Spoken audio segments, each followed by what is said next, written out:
Gentlemen, welcome back to the Front Row Dads podcast. This is the show for family men with businesses, not businessmen with families. I'm your host, John Vroman. And if you are a hard-charging, high-performing, entrepreneurial type person who wants to win in all areas of life, but truly put family first, you are in the right spot. My guest today is Ken Harvey, and he is no doubt a high performer, played 11 years pro football. And we're going to just look at his 57 years on the planet, how he has raised two amazing boys. So we're getting a look at his take on life and family and football and so much more.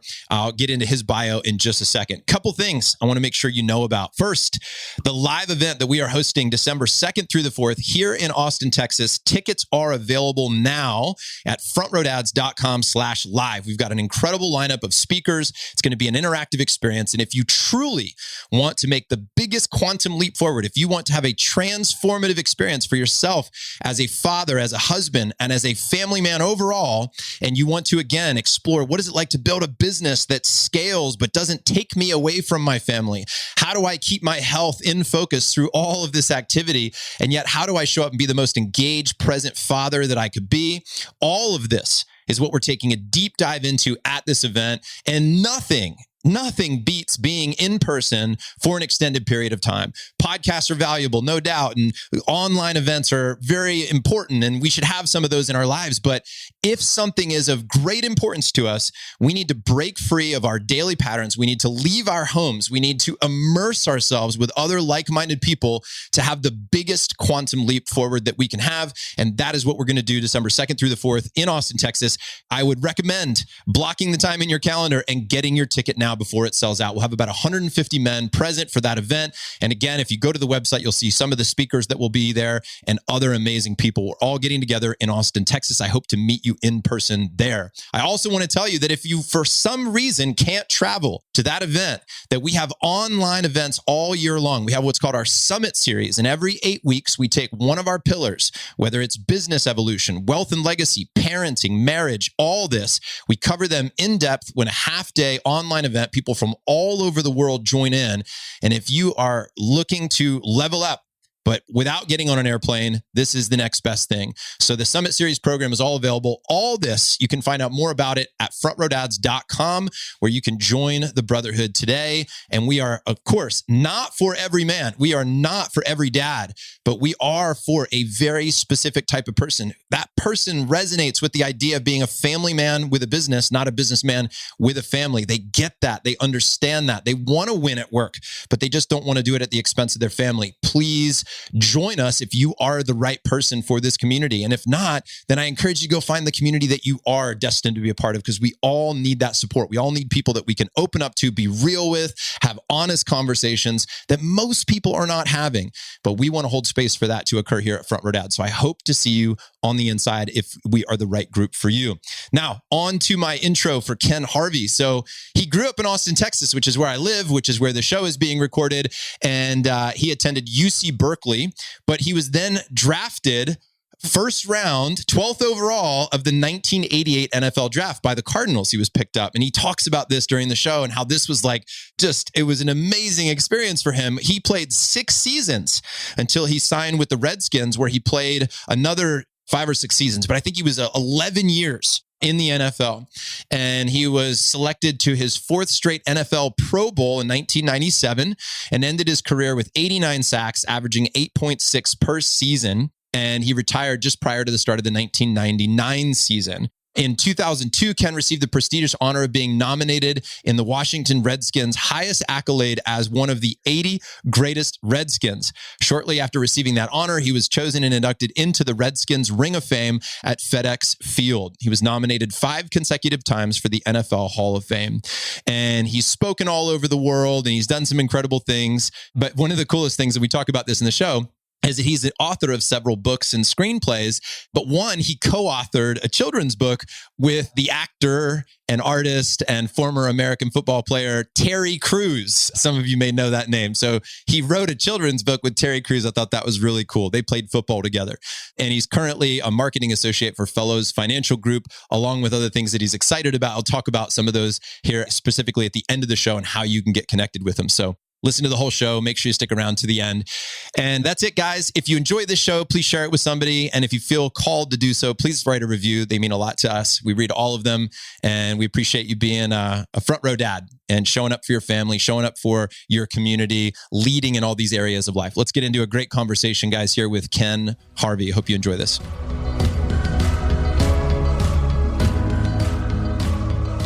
Do your kids care that you played football? They do and they don't. I have two boys. My oldest is as he was growing up, he was kind of coming fresh off of, he's in high school, coming fresh off of me, I guess, playing football. And so everybody wanted him to be me. And I think for him, it just wasn't his thing. I mean, he was talented and he was a good athlete, natural athlete, really nice guy, but wasn't me. And they had him playing linebacker, and linebackers, you got to be a little touched because you got to enjoy hitting or getting hit. And so it just wasn't him. It wasn't his style. He was more of a numbers guy, really smart, but didn't really kind of know where he was at. And so he became an IT guy. So he's the chief information security officer for the city of Alexander here. But he had to deal with trying to be like me and facing that on his own, and probably pressure from me and definitely pressure from the outside. So for a couple of years, we didn't really talk to each other that much because, he represented football, everything that football represented. I represented that. I was probably hard on him. And so that was that. And then my other son was further enough away that he wanted to play, was a good athlete, but not as much as natural. He had to work extra hard for everything. And so, he had the speed. He was 4'2", 4'3", I think 4'3" in the 40, but he was like 6'3", 210 pounds in college. But they had him playing linebacker. He's too light. And every year he was getting hurt. And so while he dreamed of being in the NFL, it didn't come true because of injuries, because of all that stuff. And so that was kind of hard that you got to face that fact. And for my other son, who never dreamed but was kind of pushed into it, it just wasn't his thing. And so, he had kind of a little bit of both in both worlds. Was it tough when you're raising your kids to balance both wanting to direct them and lead them and show them the way? This is how life works, be tough on them, have high expectations and help them rise to the occasion. And then just to step back and go, they are who they are. They're going to find their way. They're just going to let nature take its course. Yeah. I think it goes both ways. Like you see single parents having to deal with that question, and it's all on them. I was fortunate enough, I have a wife who was more the expectations, high expectations. You need to do this. You got to achieve this, not in a negative way, but just you got to set yourself up with standards. And for me, I was more too laid back. Hey, do what you want to do. The only thing we kind of agreed on was that if you did it, you had to go 100% for that year. And then you could decide that you don't want to do it. But if you say you want to do it and sign up for it, then you got to give us your best for that year to then decide one way or another whether you like it or not. So boys did karate for a couple of years. I probably pushed them with that a little bit more. They played in the band, did football, sports.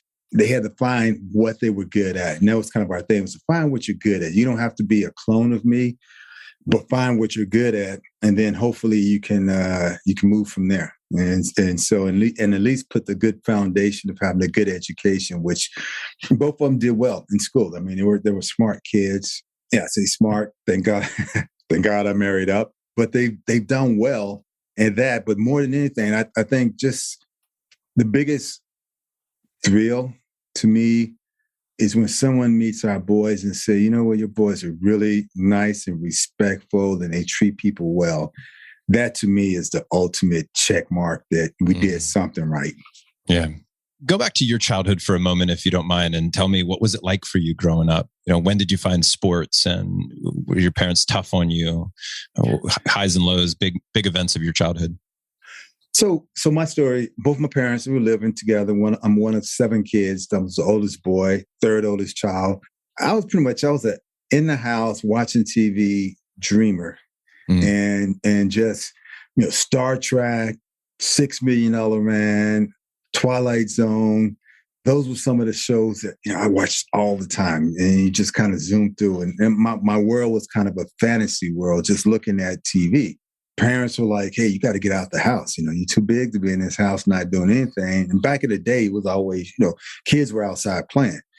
Get out the house, do something. So they got me into football. And being a quiet kid, not really knowing how to express myself or express my emotions, hidden you get a way to take out your anger, but not in a way that's not positive, but a way that's positive. You even get rewarded, for hitting somebody. So I got into football, played some Pop Warner football a little bit. Wait a minute, hold on. Back up for a second. Did you have a lot of anger as a kid? So if you look at a lot of kids now, a lot of times that you see a kid that's angry because a lot of times they don't know how to express themselves. Yes. And so it may be there's no class that says this is how you express yourself. And for some people, it's a lot harder to express yourself. And it's frustrating when you don't know what's wrong. You don't know what you want. People talk about mental illness. You don't have anyone to talk to, a counselor. You don't have that. And a lot of times you may get it through a coach or you may get it through whatever. But I was kind of an introvert, held everything in and then would explode. And so, I had walls full of holes and stuff at the house, just didn't physically hit my parents or anything because they hit back, but just had moments of just explosions here and there. And it's because you just didn't know how to express stuff, didn't know how to say, you know what, I'm angry because I don't know how to say, this is what I want, or this is how I feel. I don't know the words to say that. I don't feel comfortable sitting down saying that. I don't trust when I say that. And so you come out that way. And I think not a lot of kids, but there are a lot of kids like that you can automatically say they're bad kids, but part of it is they just don't know how to communicate. And that was kind of me. What did you want at that point? What did you crave from an adult? A mentor, your parents? You know what? I always kind of wanted approval. I was a big kid, not big, not naturally, but just kind of a kid with a big heart who was more emotional than anything. But because back then it was like, you can't be emotional. That's a long time ago. Big guy and you're emotional, you're soft, you're weak. And you got all those things labeled on you. So you hide that, you compound that, you press it down, and then you try to move on. And so I think I just wanted to, for me, it was like, I wanted to love the world. How can we help everybody? How can we be good people to each other? We're supposed to help everybody. That's the goal of life. And then when that door gets closed on you, or your good intentions are taken the wrong way, or, stuff like that, then it just, you press it down. And for me, once again, I will watch TV a lot. You see those karate movies where, you learn to suppress all your emotion, all your pain. You go out, hit trees, you do all that stuff. You learn how to suppress everything. And I became good at suppressing everything. And so that was me. And I like I said, I don't think I wanted anything from any adult. My parents were loving.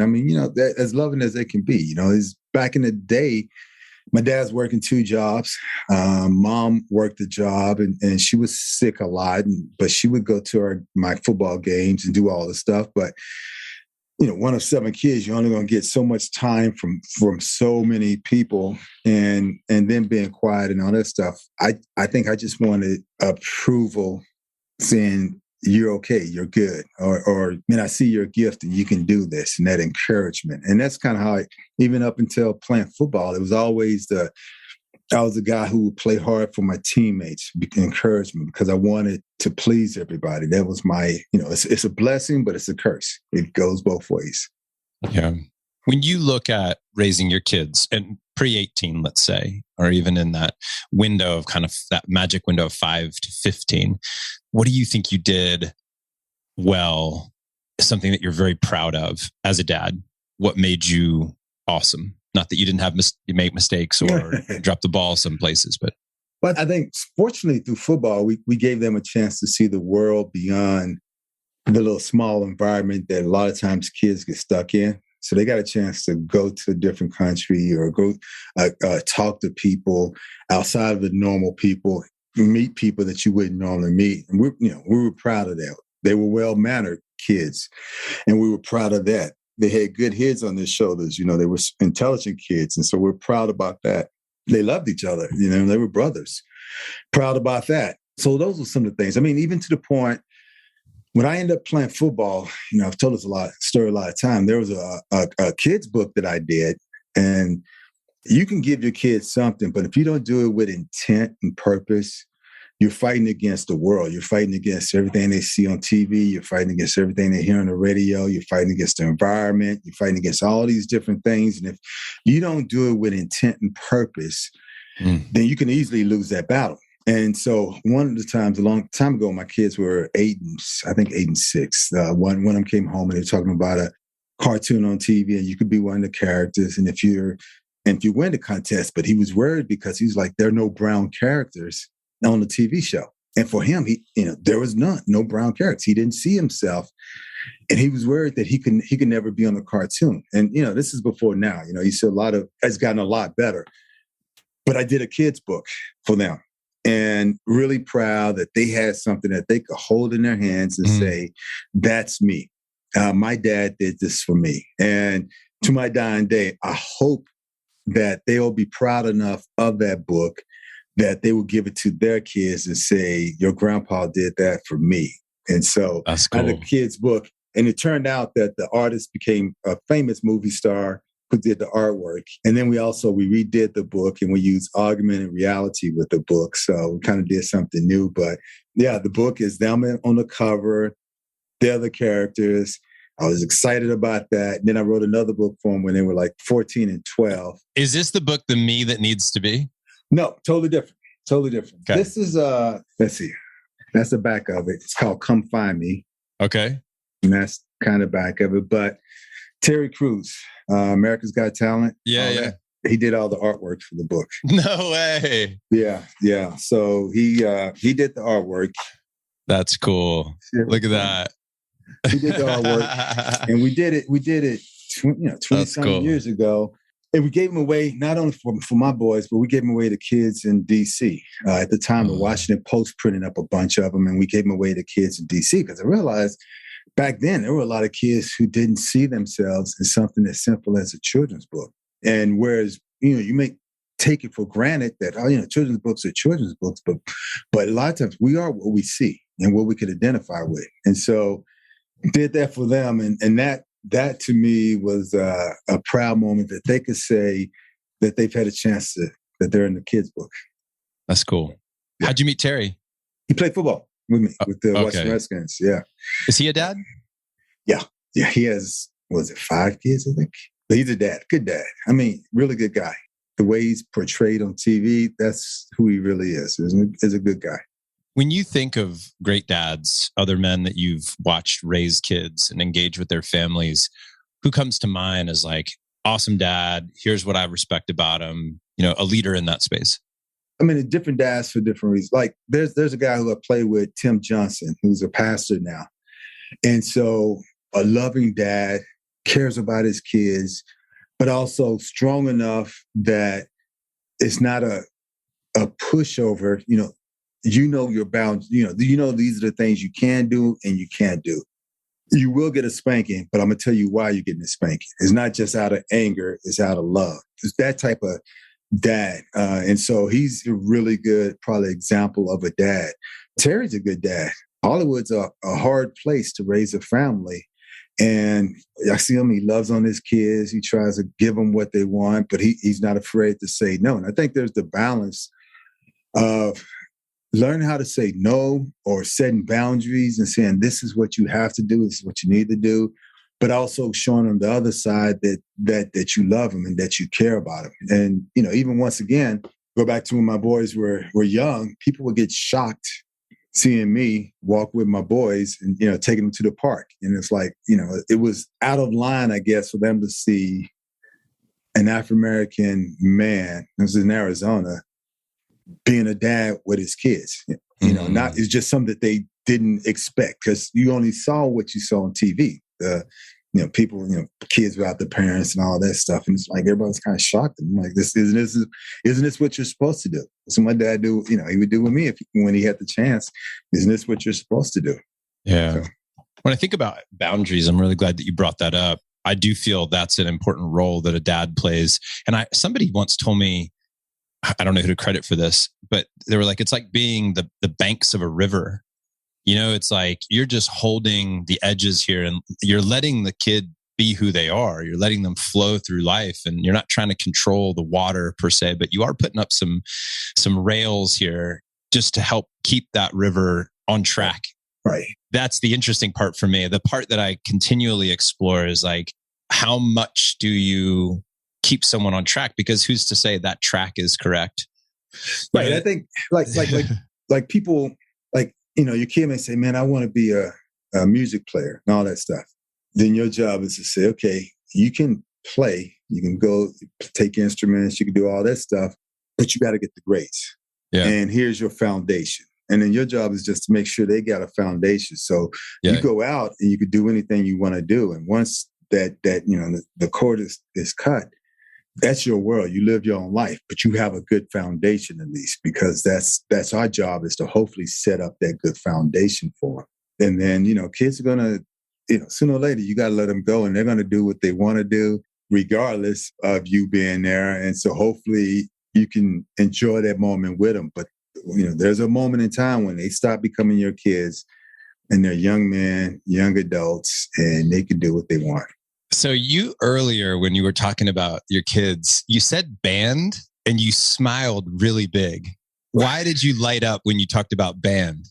Well, no, I just think people put walls and boundaries on people and you can accept it or you can just say, that's not me. And so when someone would look at, at one time, like the bands were like the kind of nerds and they were playing the musical instruments and all that stuff. And then you got football players, and for your kids to play football, but also play in the band, it's kind of like, wow, these are opposites. And here they are playing, the drums and all that stuff and their little instruments. And it's like, it was cool because they enjoyed doing it. At least for that time that they were doing it, they enjoyed doing it. And so I thought that was cool imagery of not being pushed into being what everyone thought you were supposed to be. Exactly. Although one of them ended up playing football, that was okay, but at least they got a chance to experience something else. Yeah, exactly. What do you feel your role is now as a dad? Your kids are one late 20s, one early 30s. What's your role in this current phase of life? I'm hoping that I can be advice.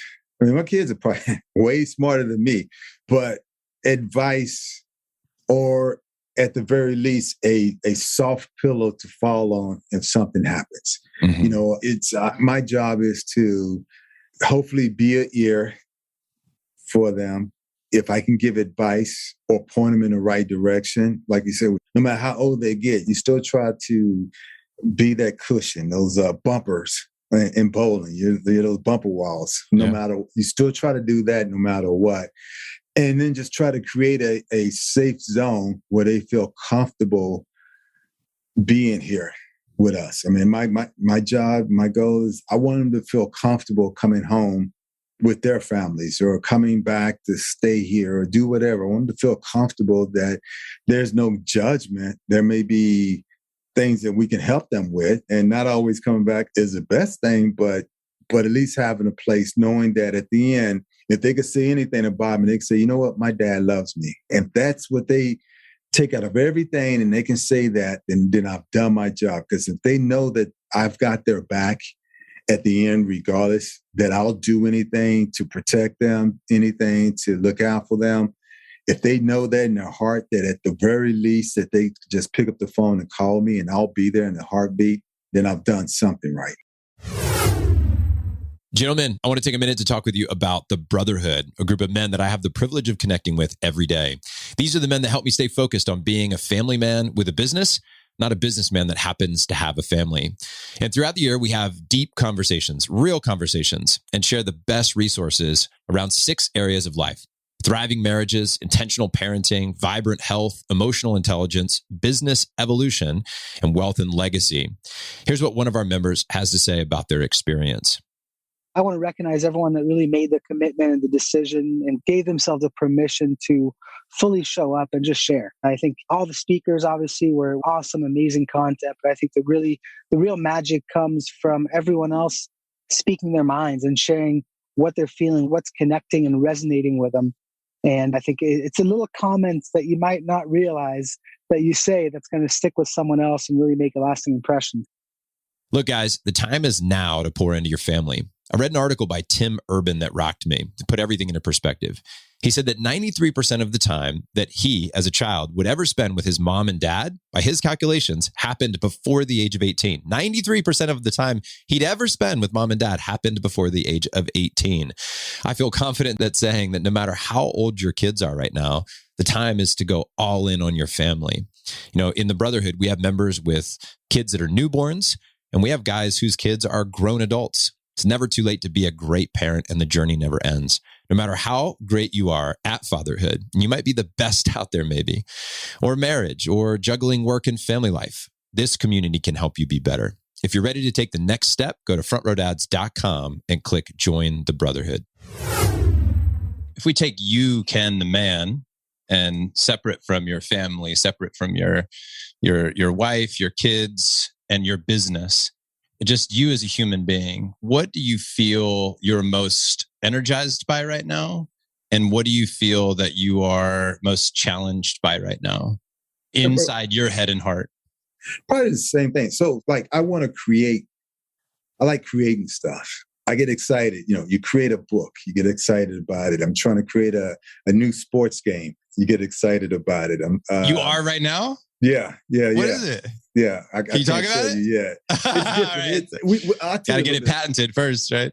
Basically, but I did a zero gravity flight, me and another guy, and we were trying to create a game to play ultimately when they end up going to space. But how can you play this game while you're doing this zero gravity flight? And from that, created like an Earth version of the game that I'm excited about. And reading some of the books, it's not so much trying to reproduce football or reproduce basketball or reproduce something else. It's how can you create a game that's going to answer some of the questions or some of the problems? How can, instead of it being a girl trying to play professional football, why not create a game that everyone can play together? Try to answer some of those questions. So I get excited about that. I get excited about trying to do a movie.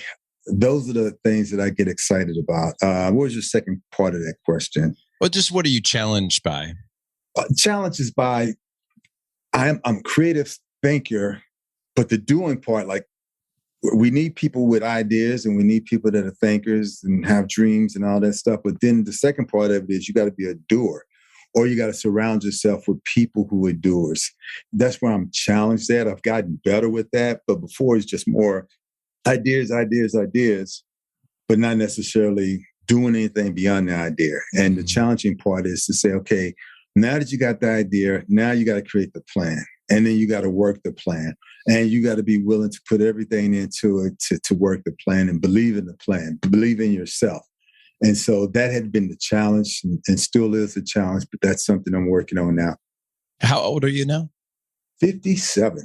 57. All right. Yeah. So looking the last decade of your life, what do you think contributed to the success of that 10 years? What is the 80-20 on that? Where if we said, hey, this was the lever that you pulled, this was the hinge that swung the door for the last 10. So there's a story in the Bible, Moses, right? And it's in Exodus 4:2. It's my only tattoo. You can't see it, but Exodus 4:2, where God was talking to Moses and he said, what's in your hands? And Moses said the staff. And then he told Moses to throw the staff on the ground and it became a snake. And Moses ran away and he said, now go back and pick it up. And Moses had to go back and pick it up. Now, as I'm reading this story, I'm thinking, that's kind of my life. You know, I was like Moses, where he was Prince of Egypt. I had football. I was on top of the hill. He was on top of the hill. Then something happened, you know, me getting in and hurt and quitting football and him killing someone and running away. Both ran away. And we both were trying to just be content with the little stuff that we had. And then about 10 years ago, as I was kind of, you know, in my own state of depression, wondering, what am I supposed to be doing in my life? And where am I supposed to be going? And who am I? And God, I don't want to die with just having Ken Harvey, the football player, on my tombstone. And trying to ask myself those questions. I remember that story and I started reading it more.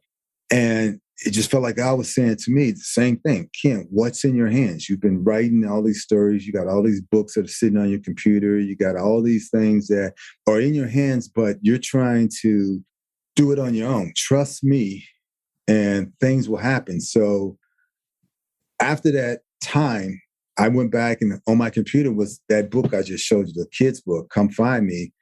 We had did it 20 years ago, and it was just sitting on my computer. And I was like, you know what?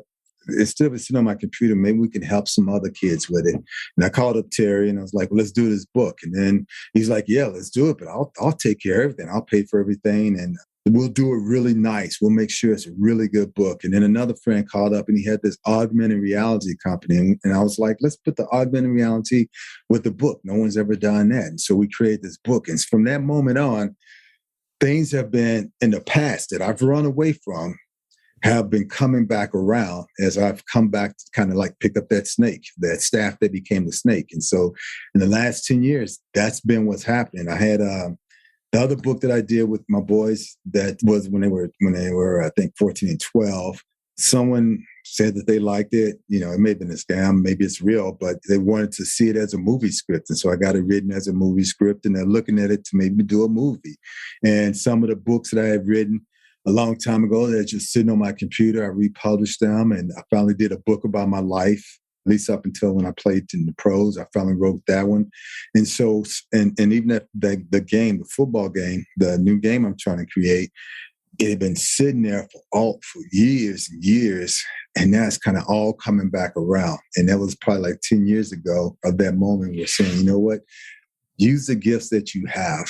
Your life is the things that you have in your life, the things that you've been going through. You can look at it in whichever way you want, but it also, as good or as bad as you may think it is, it just may be a lesson that you have to learn or something that you need to adjust to in order to get to the next place that God's trying to take you. And so, you know, I look at 57 and you think, God, I'm getting older.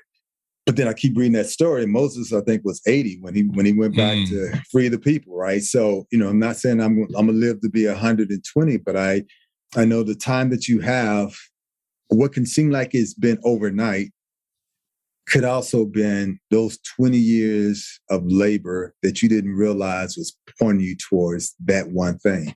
And so that's 10 years of labor or 20 years of labor for me in areas that I thought were just dead and now they're being revived. Yeah. I was spending time recently with a man who's ex-special forces, and his comment to me was, man, one day I'm fast roping out of a helicopter and I've got like orders and direction and a mission, and I've got all these guys around me, and that's my life. It's fast, it's exciting, it's structured. There's a purpose every day. There's something to wake up for. And he said, the minute I retired, I was like the opposite of that. Yeah. I was not fast roping out of helicopters. All my guys were gone. I didn't have that same purpose. And there was a severe identity crisis that followed that. And I'd heard people talk about men that went to the moon and then came home. And if your whole mission is to get to the moon and then you come home, get to outer space and then come home, and you're like, and then it's done. Right. How do you compete with that? Did you feel any of that? Oh yeah. So I dropped out of high school, didn't play my senior high school football. Met a guy in the gym, told me about junior college in Oakland, California. Me and another guy went to the junior college, Oakland, California, played there for 2 years, then got a scholarship to University of California, Berkeley, then got drafted 12th pick in the first round with the Arizona Cardinals. You know, drop out to one of the top schools in the country to being drafted in the first round. Go achieve way beyond what I could have ever imagined. My goal was just to get to college. That's where I stopped dreaming. My goal was like, I just want to get to college to prove to everybody I'm not dumb. And everything else was gravy beyond that. Those 11 years of football was gravy beyond that. Getting drafted was gravy. And so I had stopped dreaming, saying, what was the next thing? Or I would let people talk me out of my dream, or I would be hard-headed and not listen because I had this wall up to not even listen to people. And so after football, it stopped. It had stopped because there was really no plan. And so now I'm kind of like, what am I supposed to be doing? Where am I supposed to be going? What am I supposed to be doing? Who am I? I'm not with my teammates. I'm not playing for anybody. It's a whole different world. Undervalue my gifts and talents, not really knowing what they are. For me, I was stubborn. I was probably pushing against the gifts that I had and saying that's not what I want to be because I thought it was going to be a certain way. I took some of these tests and said, "Oh, well, you look like you would be a good teacher." And I'm like, "I'm not a teacher. I'm not a bloody teacher. I'm not going in the classroom. Well, I want to be a teacher. That's what you think I'm supposed to do, or be a sportscaster. And I'm not a sportscaster. I'm supposed to be so much more." And not realizing that there are several ways to be a teacher. And there's several ways to use sports. And so I walled it off and put it in like a little small package. And once it stopped, I was lost. As you know, you can walk around, you could be 100 guys and you could be in a crowded room full of a bunch of guys and be the loneliest person in the room. And you may be the life of the party, but you could be the loneliest person in the center of the room. And so I was like that afterwards because I didn't have it and didn't know what to do. Beyond that, I was too embarrassed that I didn't know what to do. And so, didn't really want to talk to anybody, but didn't know who to talk to. And it just got kind of really lost. And so, like I said, you have that burning bush moment. And at times I felt guilty because it was 20 years later. Unfortunately, I have a good wife that's been patient with me, but 20 years later, you're looking at yourself and you're saying, what am I supposed to be doing with myself? And then you kind of like, wow, these are the gifts that I have. And you start reading more and you start realizing that even at 57, it's old, but it's not old. You can do a lot. In a year, everything could turn around. In 10 years, 5 years, you can be on top of the world. Who knows? But if you don't try, if you don't set some goals, if you don't create new goals, if you don't create new plans, nothing will ever happen. And so my goal is to do that, is to create new plans and new goals and to see what happens along the way. And if at the very least, if I can help somebody, if that being a teacher and helping somebody does that, then I've done my job. I've used the gift that I've had, my life experience as a teacher. My life was the subject matter, and I'm teaching that to everyone around me, and hopefully that helps somebody. So I've done my job. So 57 years old, you've had all these accomplishments. Do you still at this point wake up ever feeling or experience throughout the day loneliness? And if so, how do you deal with it? I do. Having buddies that you can call and talk to helps a lot. Mental health. The NFL offers for former players where you can talk to a counselor or a psychiatrist or something, And so I've been able to do that. And sometimes, or for me, being able to talk to someone who doesn't know that you're a football player, doesn't care that you were whatever, just being able to say whatever's on your mind and your heart is a good thing. Having a buddy that you can call and there's no pressure about anything. All we do is laugh. And laughter sometimes is the best medicine. We talk about jokes that the same joke for the last 30-some years, and we laugh at them just like we're school kids. Because it's funny, but then after you get off the phone, whatever that pressure valve that was always, closing in, a little air is going out of it and you feel a little bit better about yourself. It doesn't alleviate the problems, but it helps it from just blowing up. And so that's kind of how I deal with the loneliness. And now as I'm also, reading more and trying to create new habits, that's helping out as well. I read one book, I think it was Atomic Habits, and it was talking about how you can associate a new habit with an old habit that you're already doing. So if I go work out, now I'll go work out. And then afterwards, I'll go to Starbucks and sit for 30 minutes and read a chapter of a book because my habit had been working out. Reading had been so-so. But now I'm combining the two that now they become automatic. And so now I feel bad when I don't get a chance to read a chapter of a book, but now I'm reading more books. And so now a new habit is I'm starting to like reading books, and it just takes association. So things like that have been helping a lot. Last question, Ken, and I really appreciate this time. What advice do you have for dads out there at any stage? Got kids that are brand new to the new dads in the world, and then also those with grown kids like you. What advice do you have for men out there listening? Well, I think the biggest thing is love on your kids. Don't be afraid. Don't be ashamed to love on your kids. There are some rules and boundaries and things that you may have to put in place, but don't be so rigid that things will break. Be flexible But also you got to, sometimes you got to be stern, and you have to be the teacher. It is a responsibility. It doesn't just come. Like I used to see being a dad was like a TV show, and it would just come naturally. And it doesn't just come naturally. You have to work it, and you have to work for it. So don't be afraid to talk to people, other dads. Your podcast is great. Don't be afraid to read books. Don't be afraid to get advice from someone or somewhere, and then take it into action. Even just the communication with your spouse. If you have a spouse, you and that person working together as a team is just as important as well. Because sometimes people bring two different personalities, and you've been brought up two different. You can be brought up two different ways. My parents, don't say a lot. This is what you're gonna do. Don't you ever buck up to me? That type of thing. And her parents, from wife, it may have been abusive towards that. So they see it as two different ways. And then now you're clashing, and your kids feed off of that. They feed off of that negativity. They feed off of that emotion. So it has to be communication on how, with your spouse, on how you're going to raise your kids, or who are you first. Both of you figuring out who are you as you're raising your kids. And so don't be afraid to learn, I guess is what I'm trying to say. Don't be afraid to grow. Appreciate that, Ken. Where do people connect with you? So I'm glad you said that. If you know what, I'm starting a new podcast myself. It's called You're Gonna Know.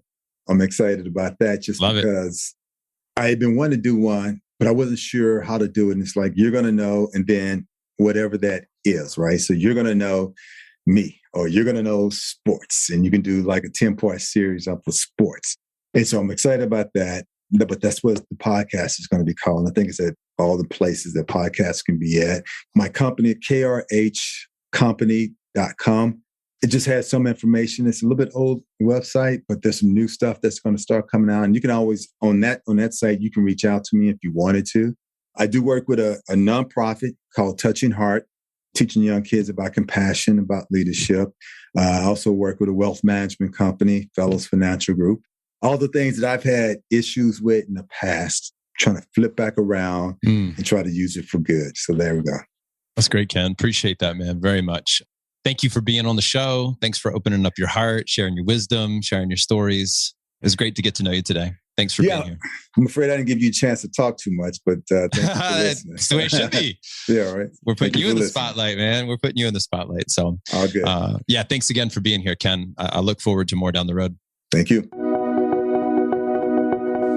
Gentlemen, thanks for listening to the show today. 2 actions to take from here. First, implement one thing that you learned from the interview. And number 2, share this episode with somebody who values being a family man with a business. If you're enjoying the Front Row Dad podcast, the biggest thanks we ever get are honest reviews. So thank you for your feedback in advance. We read all of them. And if you want to learn more about the Brotherhood, which is our private community of 200 men from 6 different countries, visit frontrowdads.com for more info. If you're wondering what the hell the Brotherhood is all about, I'll leave you with some real feedback from guys who are active members and why they are part of our crew. Thanks again for listening to the show, and I'll catch you on the next episode. You have this passion for wanting to find a way to make you a better parent and a better husband, just better in general.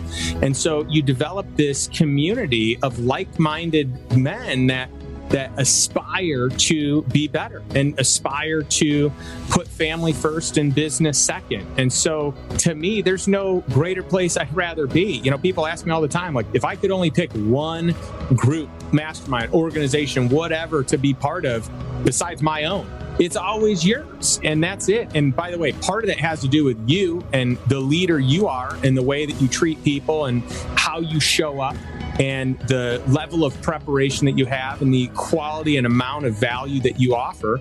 And then part of it's in the community that's been assembled and these unbelievable like-minded men that show up willing and ready to serve and to give and to share. And so to me, there's no better place that I can be spending my time. I look at 2 different things that we can be doing with our time. One of them is growing relationships and starting first with the most important relationships. And the other one is growing our financial acumen and our wealth to be able to do the things that we want to do and have impact and be able to spend time with the people that we value most by buying that time back. So to me, what you do and what I do is a great marriage of what I think is most important. And I would also throw in there that health is, the other component of that. And I feel like the community that you've built, that each of us have built, is also centered around that, because you talk about being a great husband, parent, that's going to come from taking care of yourself and making sure that you have the energy to be able to serve. And I do the same thing on a wealth standpoint, because wealth to me is not just about money. It's actually about having the time and the space to have your personal health. I would take having great health over no money any day of the week, rather than the inverse of that, having a lot of money but no health. So to me, those are like the three most important components. And to me, we're always merging those three in the things that we each do. And so I think that's why there's a lot of crossover of, members. That's why what you do resonates so much with me. What I do resonates so much with you. I joined as a lifetime member for that small little window where you offered it. I'm like, I'm in, because I know if I'm going to commit my time anywhere, this is it, because it makes me a better man, makes me a better husband, makes me a better father. It encourages me to really step up my peer group with other like-minded men so that I can be on mission, on point with other people that will hold me accountable at the highest level. So John and I met a year and a half ago with the launch of my first book. And as we were going through the interview, I began to ask him questions about the brotherhood, and it resonated within me that a community of like-minded, like-hearted men that wanted to win, as he was just saying, at business and in life. And I'd reverse that. I want to win as a dad, and then I'd also love to be successful in business, because I feel like if I don't get the dad right, who cares what I did in business? That's my legacy. That's what lives beyond me. So to tribe up with a bunch of dudes going in the same direction with the pillars that are in place, and the way that not only are you encouraged, compelled, you're chided, you're laughed with, but you get to pace yourself, but you can get around a band of dudes that you can trust, you can share with, you can grow with. And just recently completed a time with these guys. We did this fast at the start of the new year. Every day I would tune in to the little app where we were sharing comments, and I was so impressed how you could see guys that were further down the road and things like this, guys that were just starting, and the camaraderie, the encouragement. So for myself, this was a total fit, and I would encourage any dude that's looking for a place where you can feel connected with a band of guys wanting to go in the same direction. Front Row Dads is for you.